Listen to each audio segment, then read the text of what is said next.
Hello दोस्तों, स्वागत करते हैं आप सभी का आपके अपने यूट्यूब चैनल जैकपुर पे। आज के इस वीडियो में हम लोग क्लास 10th का साइंस का इम्पॉर्टेंट क्वेश्चन आंसर करेंगे जो आपके वीकली टेस्ट 2 दिसंबर को होने वाला है। तो चलिए शुरू करते हैं। हम देखते हैं क्या है हमारा आज का पहला सवाल।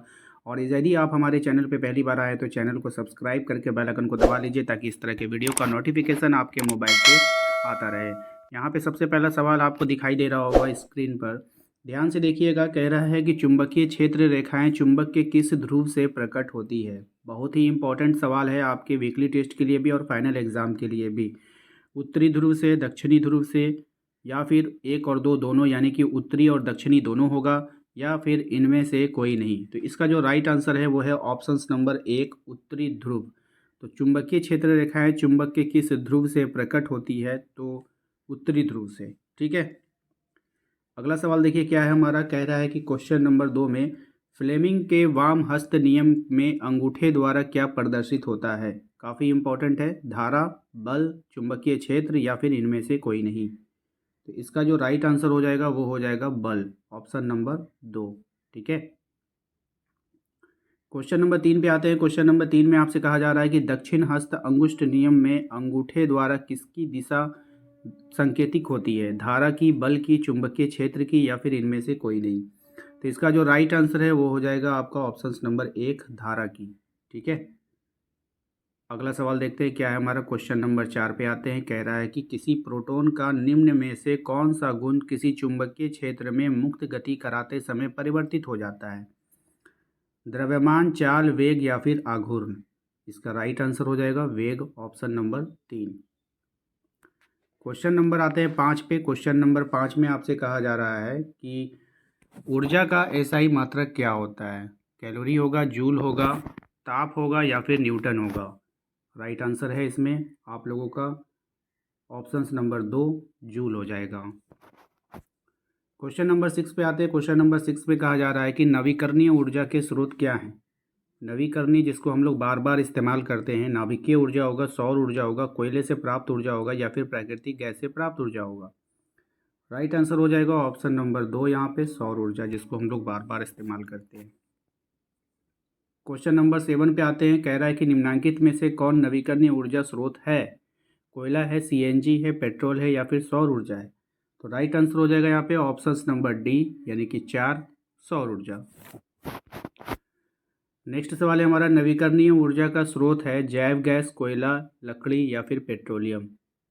ठीक है। तो नवीकरणीय ऊर्जा का स्रोत यहाँ पे आपको बताना है।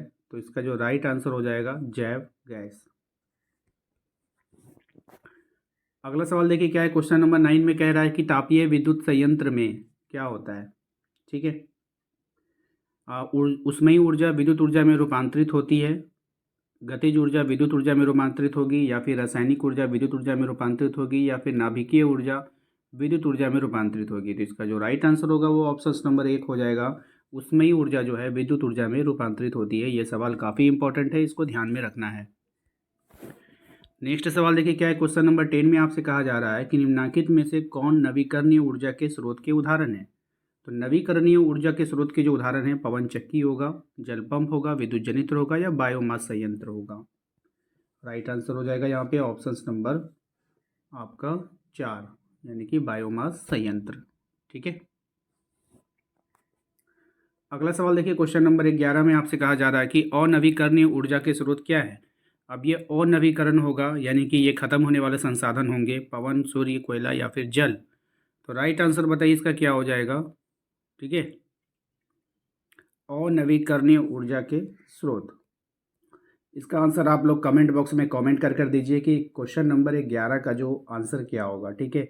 नवीकरणीय जिसका हम लोग बार बार इस्तेमाल करते हैं और वो संसाधन जल्द ही क्या हो जाता है, समाप्त नहीं होता है। और अनवीकरणीय जिसका उपयोग हम बार बार नहीं कर सकते, एक बार उपयोग करेंगे फिर दोबारा नहीं कर सकते हैं। ठीक है। वो अनवीकरणीय संसाधन कहलाता है। अब आपको ऑप्शंस में से ढूंढ कर बताना है कि कौन इसमें से जो है अनवीकरणीय होगा। ठीक है। तो इसका आंसर आप लोग कमेंट बॉक्स में जरूर दीजिएगा। क्वेश्चन नंबर 12 पे आते हैं। क्वेश्चन नंबर 12 में आपसे कहा जा रहा है कि निम्न में से कौन बायोमास ऊर्जा स्रोत का उदाहरण नहीं है? लकड़ी, गोबर, नाभिकीय ऊर्जा, या फिर कोयला। तो इसका जो राइट आंसर हो जाएगा वो हो जाएगा नाभिकीय ऊर्जा। ठीक है। क्वेश्चन नंबर 13 पे आइए। क्वेश्चन नंबर 13 में कहा जा रहा है कि निम्नलिखित में से किस विद्युत संयंत्र में जीवाश्म ईंधन का प्रयोग होता है। तो किस में होता है भाई? तो ये होता है आपका तापीय विद्युत संयंत्र में जीवाश्म ईंधन का प्रयोग होता है। क्वेश्चन नंबर आ जाते हैं हम लोग 14 पे ना। क्वेश्चन नंबर 14 पे है, भारत में बायोगैस किस नाम से प्रचलित है। तो भारत में जो बायोगैस प्रचलित है, गोबर गैस, सीएनजी, एलपीजी या फिर प्राकृतिक गैस के नाम से बताना है। तो राइट आंसर है गोबर गैस। ठीक है। नेक्स्ट सवाल देखिए क्या है, सौर ऊर्जा को सीधे विद्युत में बदलने वाली युक्ति को क्या कहते हैं। सूखा cell, Eveready cell, Nippo cell या फिर सौर सेल।